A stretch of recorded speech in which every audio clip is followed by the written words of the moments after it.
This is a chapter review for Vinland Saga 190, talking about Ragnarok. So, I was not too excited for this chapter. Obviously, I'm always excited for a Vinland Saga chapter, but with this chapter, I was expecting a more laid back and relaxed chapter to kind of release some tension after the ironic huge bombshell from last month. And that is exactly what we got here. Now, the preview for this chapter from last month did get me pretty excited because it said we'd see Canute again, and sure enough, we do see him. But I said in that video that I expected this to be some closure for Canute's character, while also getting his inner thoughts on how things must be going for Thorfinn compared to him. That isn't what we get here, but either way, it's nice to see Canute again, and hopefully we can get a little bit more from him, maybe closer to the end. What we did get, though, and what I was not expecting, was a sort of response to the ideas brought up in last chapter, and I think it leads to some very, very interesting implications for Thorfinn's future actions and the entire meta narrative of Vinland Saga as a story. So I'm really excited to get into that. But before we do that, let's just go through the chapter and talk about my just initial thoughts and ideas. So we start back at the end of the Baltic Sea War, where Thorfinn, who was Jomsviking's chief for probably about a few minutes, disbands the Jomsvikings. And this is where he tells them that if they have nowhere else to go, they can join Canute, and pretty much the Jomsvikings are done. And with Thorkel's support, and Thorkel being essentially the word of Canute in this scenario, that was pretty much just enforced onto them, and they didn't really have any other choice. But we see at the bottom here that this chapter is from a different perspective. And we see a very familiar face up here, and this is Vargar, who is a man we've seen before. I don't remember which chapter he was introduced, but he was introduced in one of the Sailing West chapters in a pretty prominent panel. So he was not exactly the most important character in the settler group, but he had some introduction before. So this isn't anybody brand new. If you go back to previous chapters, you should be able to see him in a couple of places. But yes, this is Vargar, and the chapter is from his perspective. So we learn here that he was actually previously a Jomsviking. This wasn't known to us before. Before, he was just a sailor who seemed to have a bit of aggression in him, and he seemed to obviously have some kind of combat experience, but it wasn't really hinted to us that he was a Jomsviking, so this is kind of new to us. But he talks here about how the Jomsvikings know nothing but battle. They don't know where to go and how to transition into an honest life from the world that they've been conditioned into, and how it's conditioned them into making their living through battle. So naturally, this leads to them going on their own and becoming pirates. Specifically for 2 years, he says.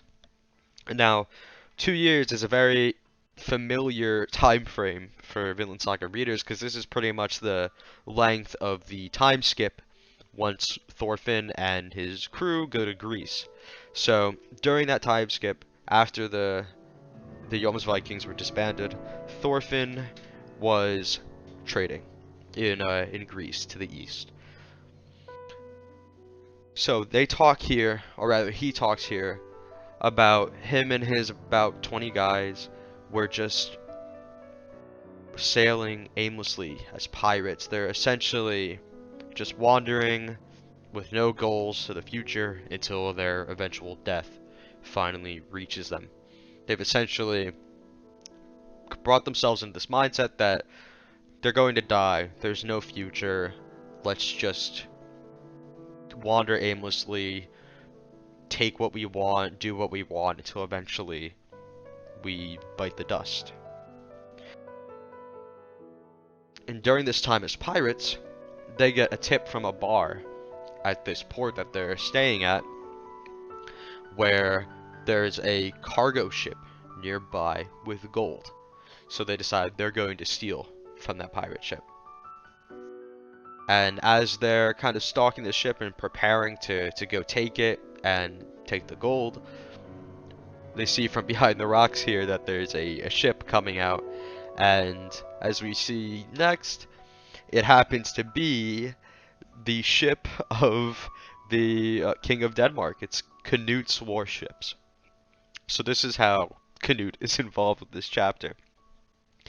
And Vargar here, he just gives up. He's like, well, here it is. There's the death I've been looking for. It's my ticket to Valhalla.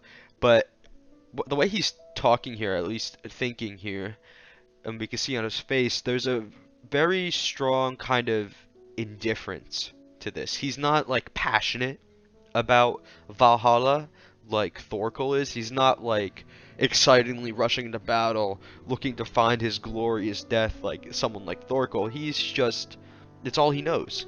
And he's kind of just indifferent to it. He's just like, oh, well, alright, it's time. And then here we get a beautiful panel of Canute, and in his usual cruel manner, he tells his soldiers to behead the pirates.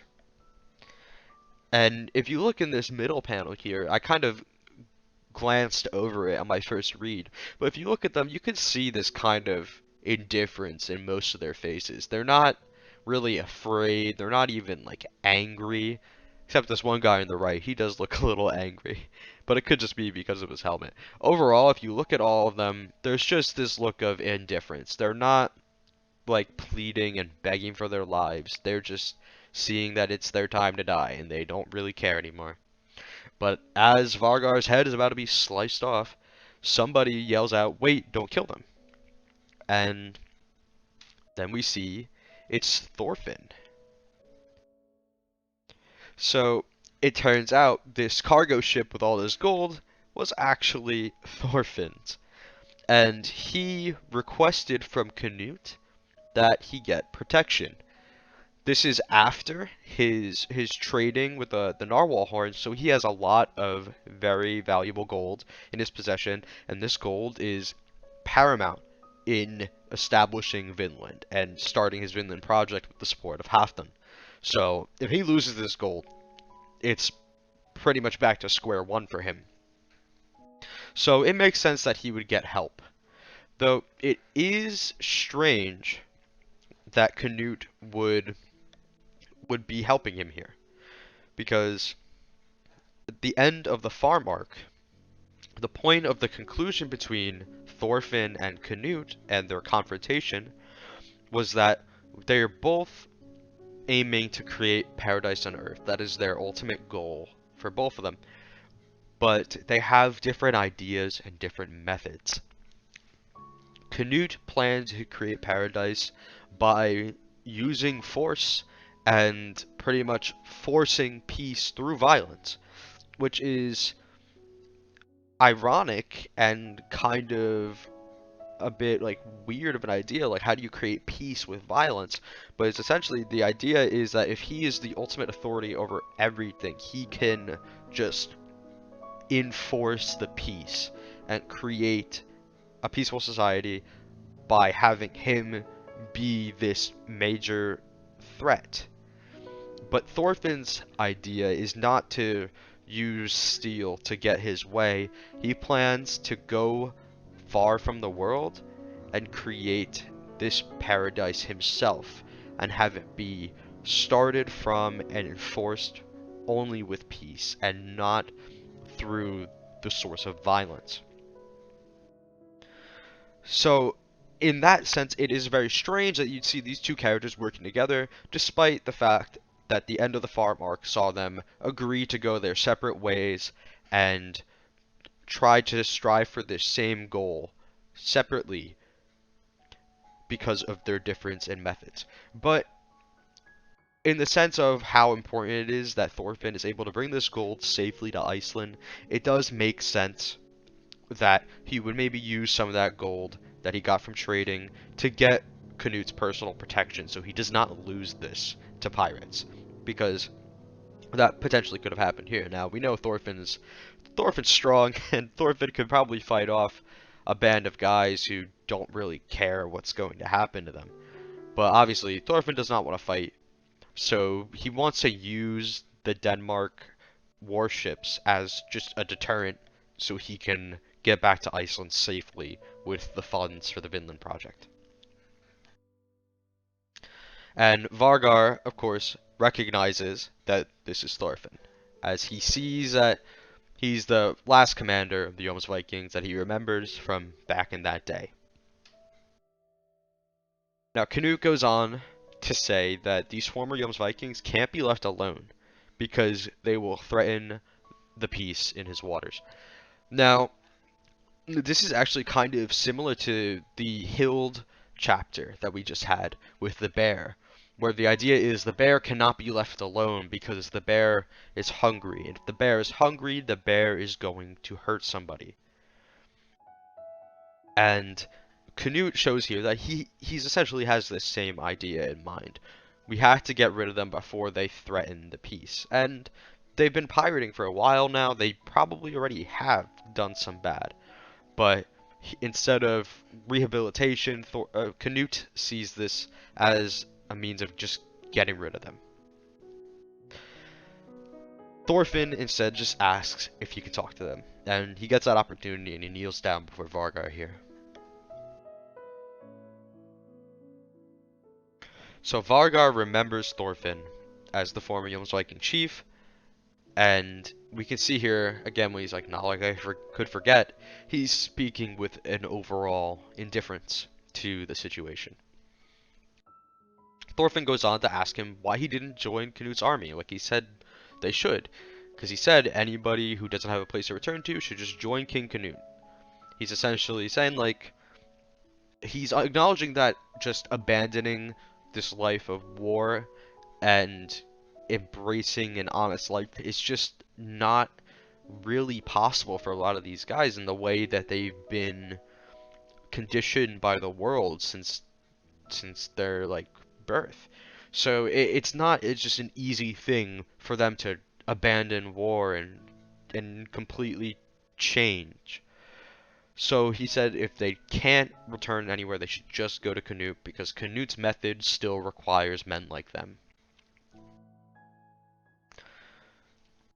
Vargar, instead, he essentially acknowledges that the situation of the Baltic Sea War was manipulation from Canute. Canute saw the Jomsvikings essentially as being difficult to control, and the Baltic Sea War was manipulated by him to get rid of them. He wanted to create this internal conflict between them so that they can kind of cannibalize themselves.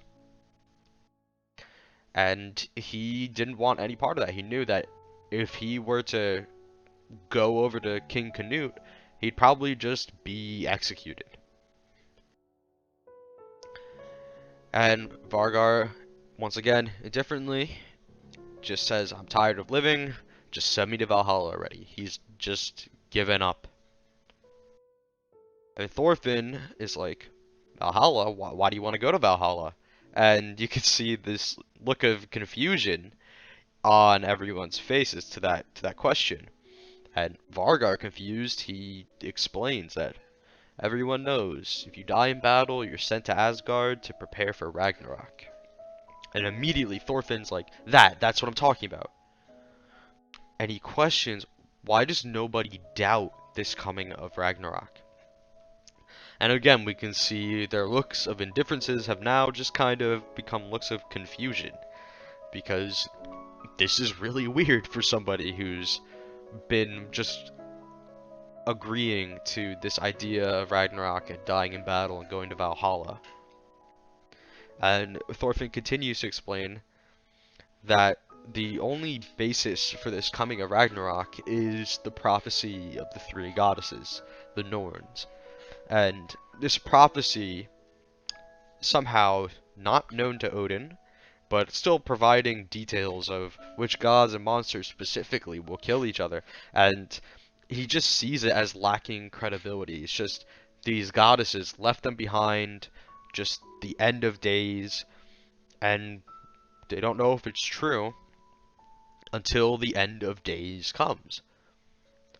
And Canute starts to lose his composure a bit and starts to laugh. This is like we've seen at the end of the farm arc, where Thorfinn's just blunt idealism is just funny to Canute, because this is probably stuff that he's thought himself, but he's trained himself to be the king, to have this front of this like cruelty, because that's how he thinks he needs to accomplish things.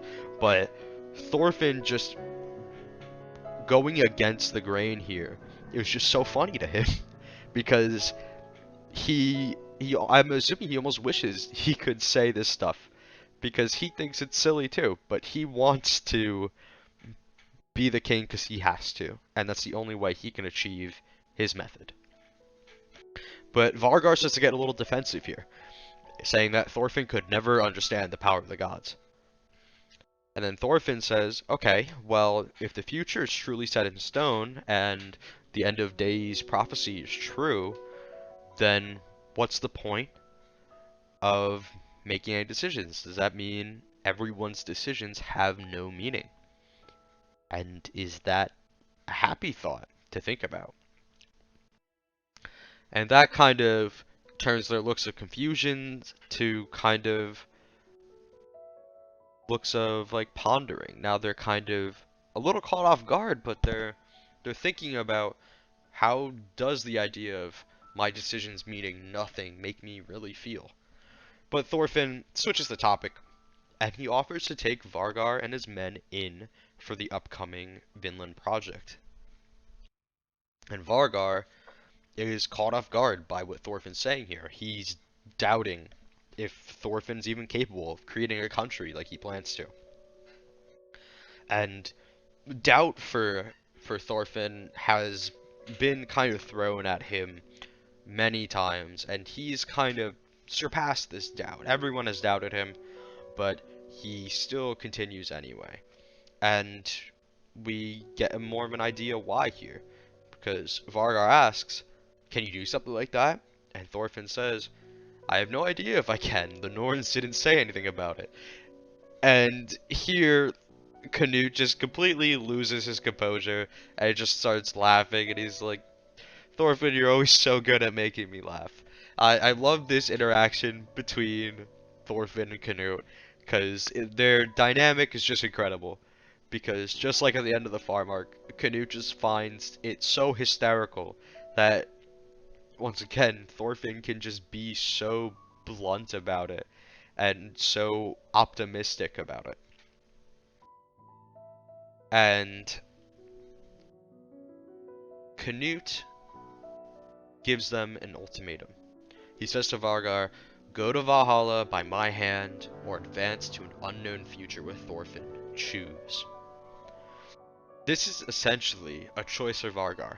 The choice between accepting his actions are meaningless and embracing this indifference he's been showing towards his life all chapter, versus taking a risk on the unknown, abandoning this nihilistic prophecy in favor of forging his own path forward based on his decisions and what he wants to accomplish. And then we jump back to present times. And we have Vargar now calling Thorfinn boss, as we saw before in previous chapters. And he's talking about heading back to Greenland and Iceland. So they're likely going to maybe pick up some supplies, probably not deliver stuff yet as their crops are still growing and we've just kind of come out of the winter, or we may still be in the winter, I'm not too sure. But as of now, they're not going to have any crops to bring back yet, so they're likely going to get supplies from Greenland and Iceland. And Thorfinn says to say hello to Leif and Halfdan and let them know the wheat is growing well. And after saying that, Vargar kind of looks off and looks over at the fields that they have created.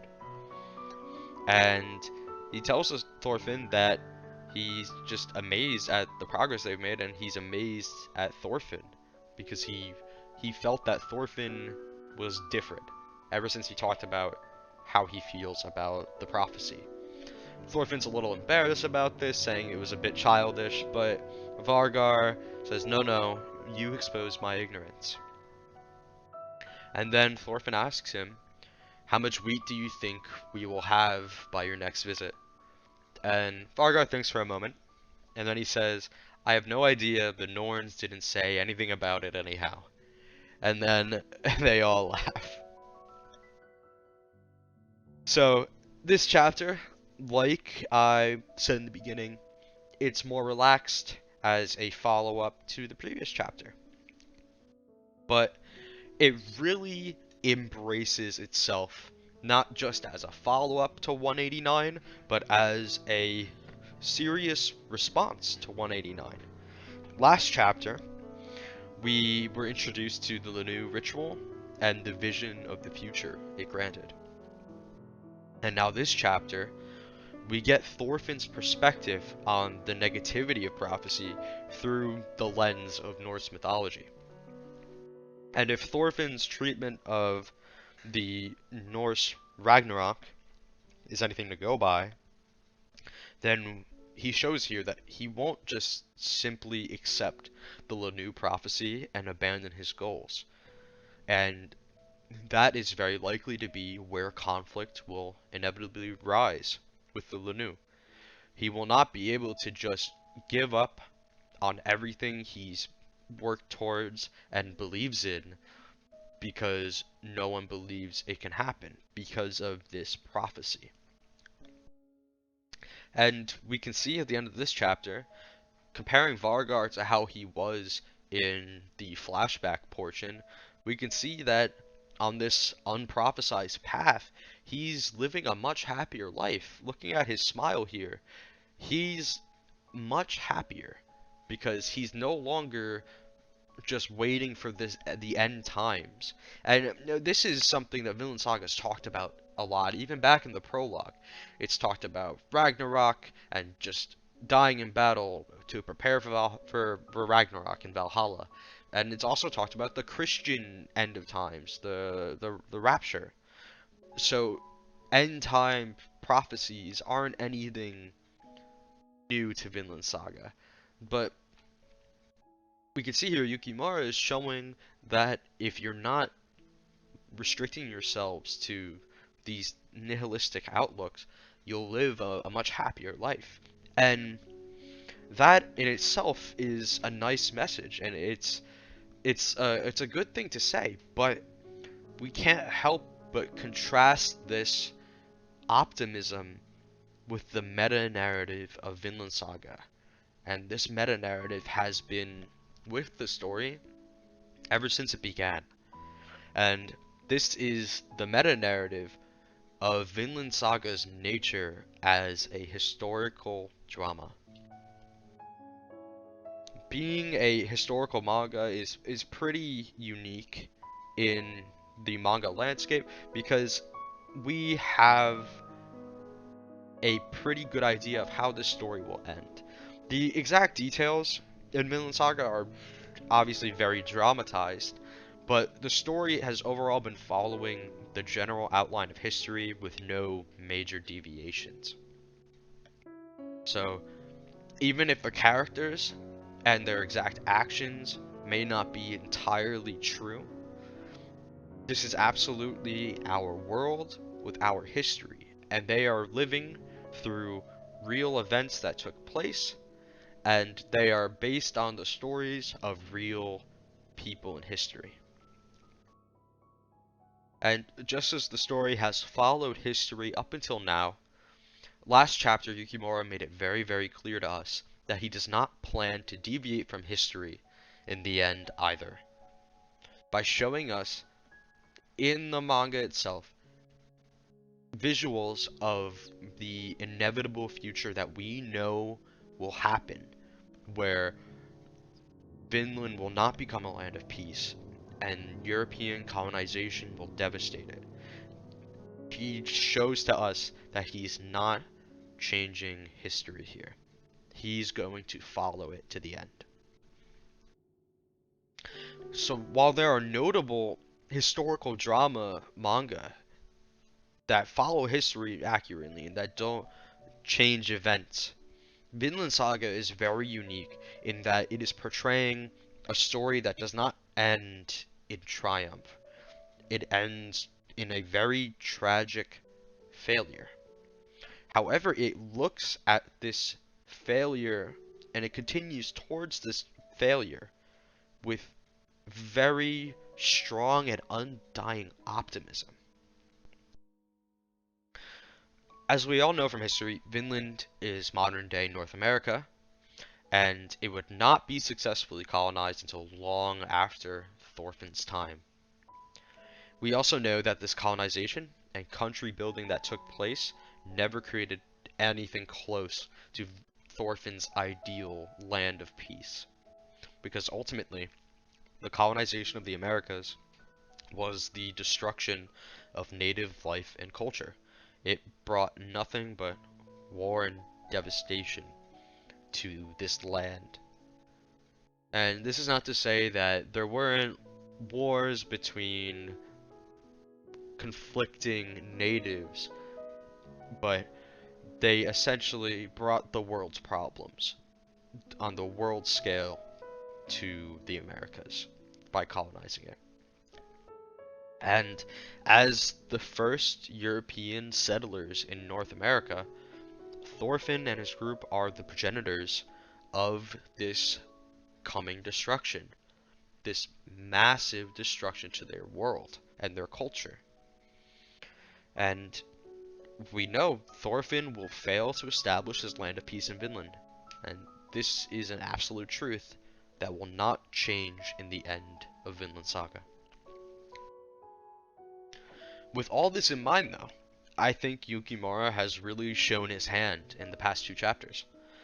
Not only is he acknowledging that this is the inevitable fate of Vinland Saga, but he also shows here that he plans to confront this topic. If we, as readers, know that this story will end in the way it does, we know exactly how it will end, and we know that this ending will not be hopeful in the way Thorfinn wishes it will,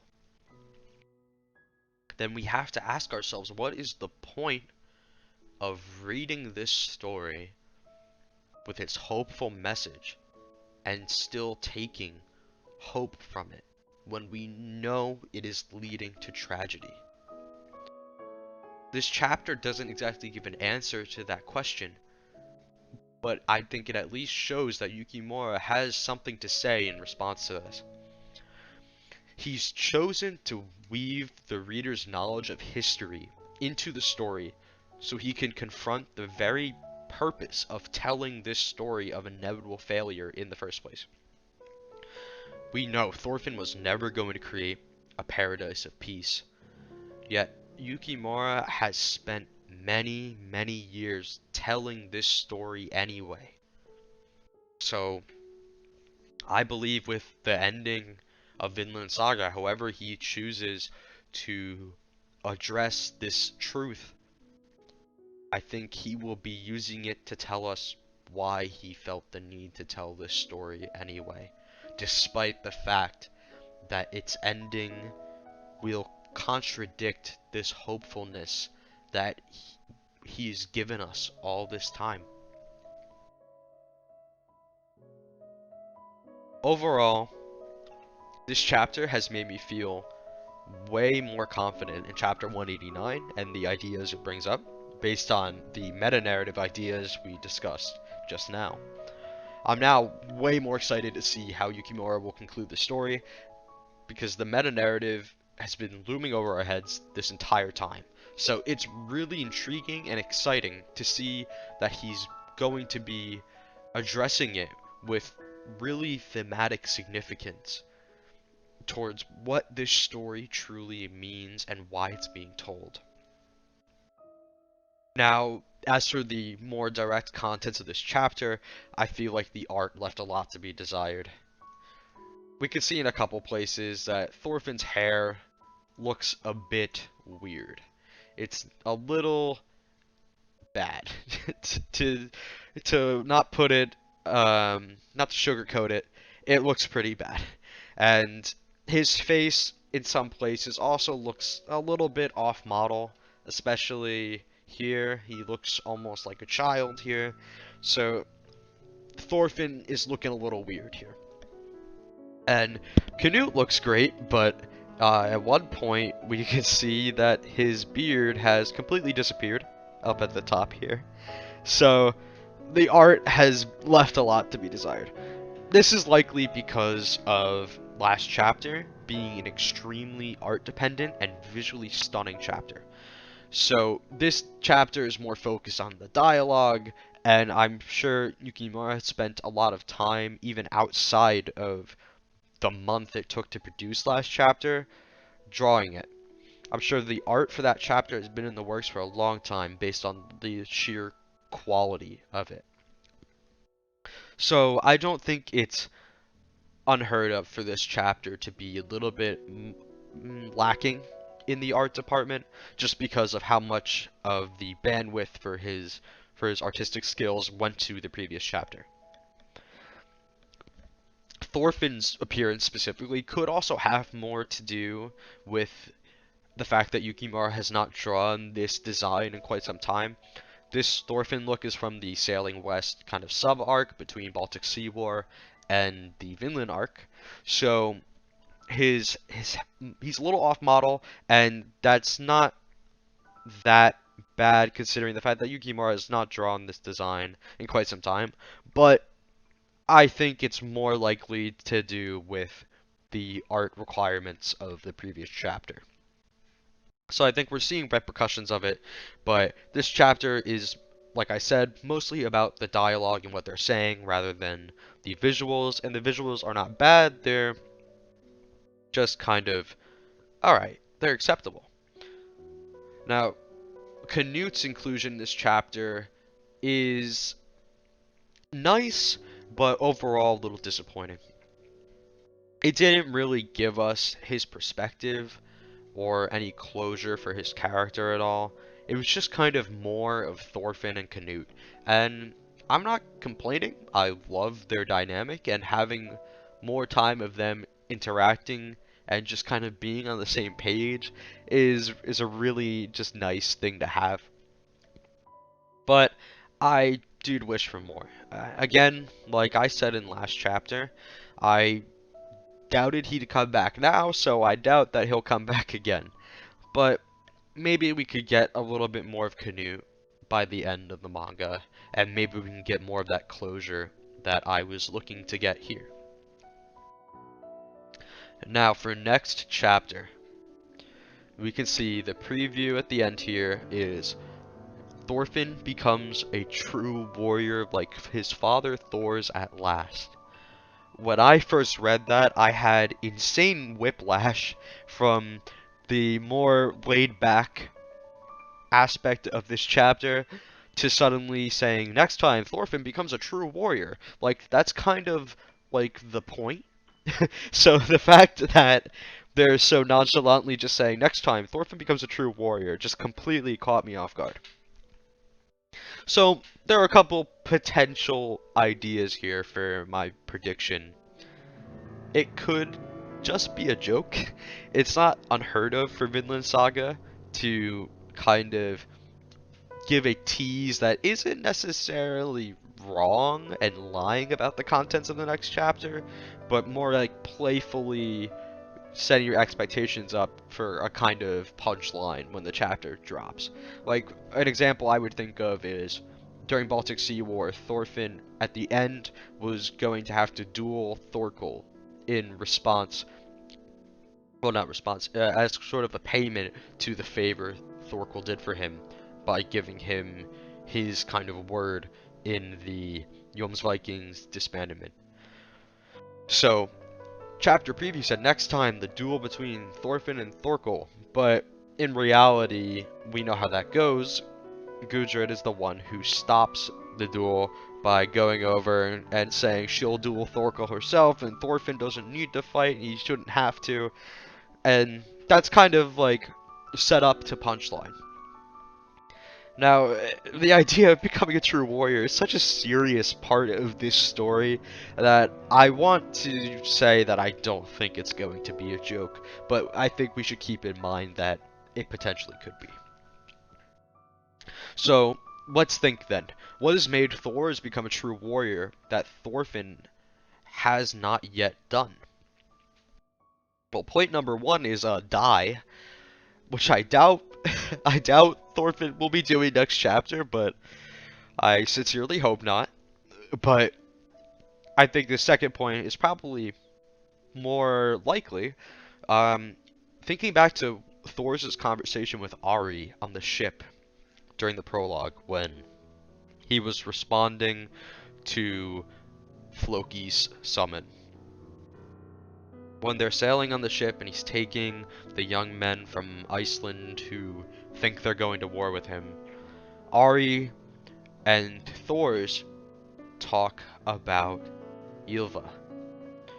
Thor's noticed that Ari has a thing for Ylva, and Ari says that he wants to like impress her, and this gets Thor's thinking back as Ari was asking him to tell stories about the battlefield. Thor's tells a different story. He tells of Ylva's birth. And with the birth of Ylva, he says that this is when he realized that he hated battle. So, potentially, Thorfinn could have a child with Gudrid next chapter. This is something that did happen in history.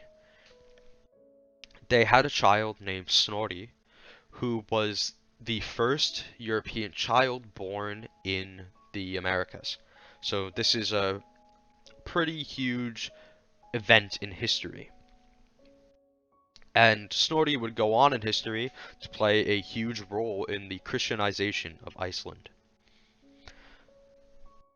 So, between those two, I would lean more towards the fact that we know Thorfinn will eventually have a child, in history at least, and Thor's talked about his first child being the moment that changed his view of the world.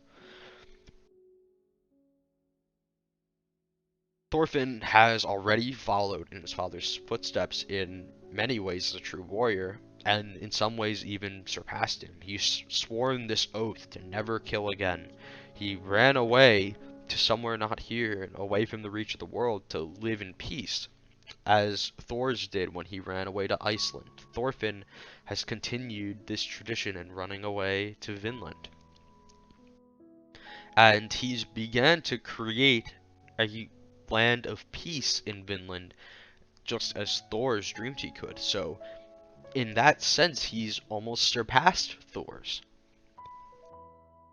So, if we look at it through the framework of Thor's as a true warrior, we're kind of left with either dying, which obviously is not going to just suddenly die next chapter, or having a child, which is something that truly did happen in history. But if we look at this outside of this perspective of Thor's as the framework, then he could also follow up on what he said in the farm arc. He told Einar that he plans to create a land of peace, and in that land of peace, he will build a grave for those he has killed, so their spirits can finally rest in peace. I've been looking forward to a follow-up on that line for ever since, really, that he's reached Vinland. So I could actually see that potentially being the case as well.